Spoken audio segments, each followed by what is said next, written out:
Dzisiaj jest odcinek 66, czy to jest taki odcinek, który się w sobie nazywa Adam Szóstak.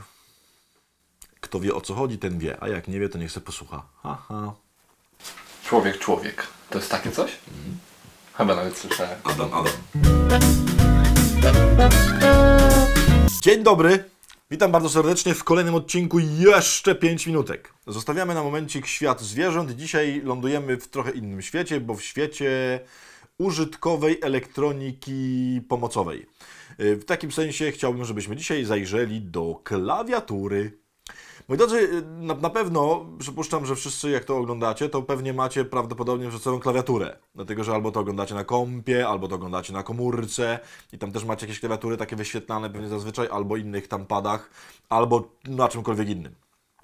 I nie wiem, czy kiedyś się zastanawialiście, dlaczego układ na klawiaturze literek jest taki, jaki jest. Wszyscy wiemy, że ten układ tak zwany kuwerty, czyli to, co tam się pojawia tam w tym górnym rzędzie po lewej stronie, no to jest, no właśnie, najbardziej popularny, zasadniczo jedyny w tej chwili, układ klawiatury, jakim się posługujemy.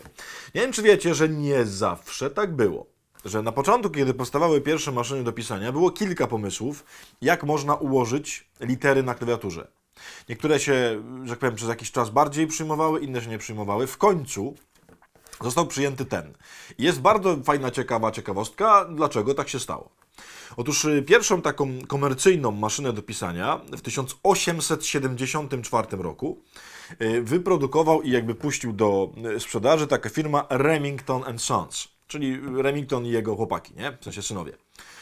I oni zrobili taką maszynę, nazywała się bardzo oryginalnie, nazywała się Remington numer 1, która stała się potem prototypem wszystkich maszyn do pisania, gdzie właśnie była ta klawiatura kuwerty. Skąd się to wzięło?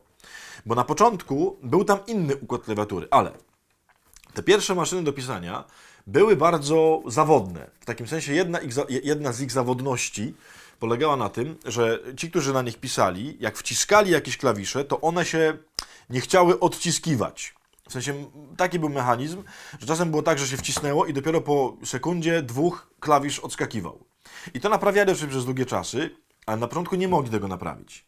I okazuje się, że przy układzie kuwerty najczęściej powtarzające się litery w klawiaturze są na tyle daleko od siebie, że jest wystarczający czas, zanim się znowu do nich wróci, żeby się klawisz zdążył odskoczyć.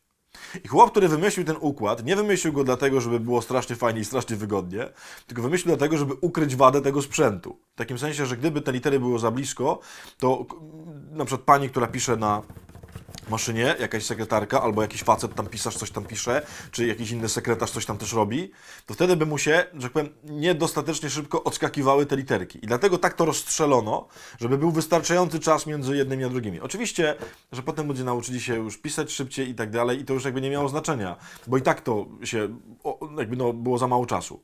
Teraz oczywiście nie ma problemu, bo już nie ma problemu z literkami, które nie wracają, w sensie z klawiszami, które nie wracają. Ale uważam, że jest coś bardzo ciekawego, że ten układ nie wziął się z wielkiego przemyślunku, bo tak będzie się ludziom łatwiej pisało, tylko właśnie dlatego, żeby nie było tak szybko, żeby można było spokojnie dać czas, zanim literka z powrotem odskoczy.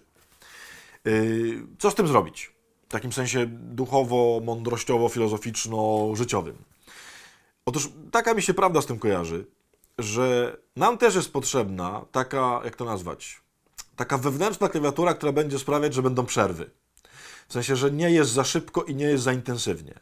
Nie wiem, czy zauważyliście, na przykład podam taki przykład, taki trochę głupi, ale jeżeli ktoś z Was na przykład ma jakąś ulubioną potrawę, ja jakiś czas temu, to już było kilka lat temu, odkryłem, no i teraz będzie znowu, że reklama, ale nie dostałem 150 milionów za to, naprawdę.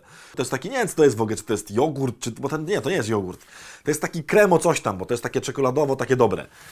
To się nazywa Monte. Nie dostałem 150 milionów za to, ale to jest strasznie dobre, ale po prostu strasznie dobre. Ja sobie tak myślałem, matko, jak ja bym to mógł codziennie jeść, to byłoby super. Bo to było jakoś tam w Clashorze się pojawiło, tam nie wiem, raz na miesiąc się pojawiało. Nie wiadomo skąd w ogóle jakoś tam to się znajdowało w tej kuchni.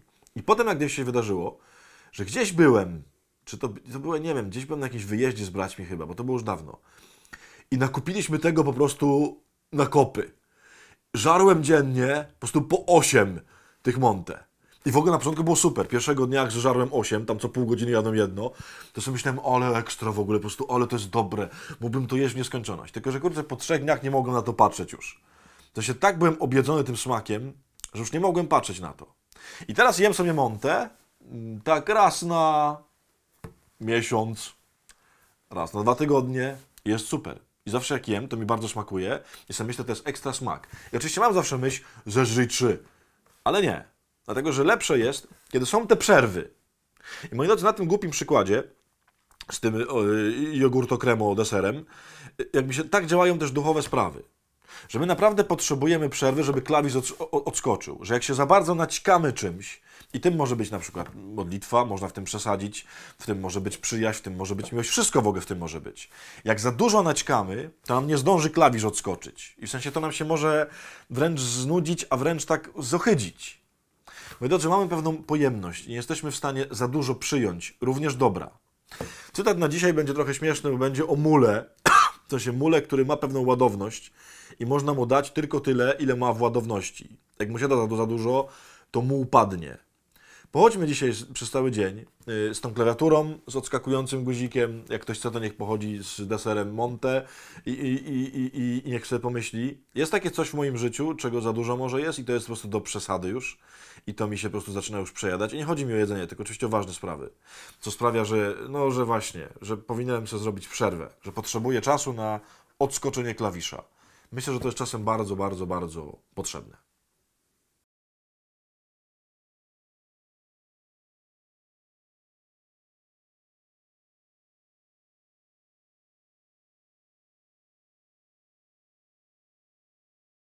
Więc na pewno zauważyliście, kochani, że Pandzia wróciła, tam jest Pandzia. Jest... Słuchajcie, żeby nie było, bo tu ja wiem, że niektórzy już na pewno robią tą spiskową teorię dziejów. To nie jest ta panda, która została wygrana. To nie jest tak, żeśmy tam ściemniali, żeby mi wpłacili 11 000 i sobie wziąłem i mam dalej pandę. Nie. Słuchajcie, z ręką na sercu, słowo z ucha harcerza, zakonnika, chrześcijanina, księdza i tam kogokolwiek jeszcze innego. Tamta panda została sprzedana i nie mam jej. I naprawdę myślałem, że będę samotny George, w sensie, że już nie będzie pandy, ale na szczęście jakaś dobra dusza przysłała mi tę pandę, brata bliźniaka odnalezionego w Chinach w głębokim buszu. No i pandzia jest. Oczywiście, jak znam życie, no nie będziemy pewnie długo ze sobą, bo za jakiś czas ją pewnie puścimy w obieg na Allegro, ale na razie nie. Na razie pandzia jest ze mną, nie puszczę jej. Będziemy w odcinkach 5-minutkowych się z Wami spotykać razem z pandzią. Mam nadzieję, że się cieszycie. Jeżeli chcielibyście powiedzieć pandzie coś sympatycznego, na dole w komentarzach proszę tam popisać. I dajcie te kciuki dla pandzi, że wróciła.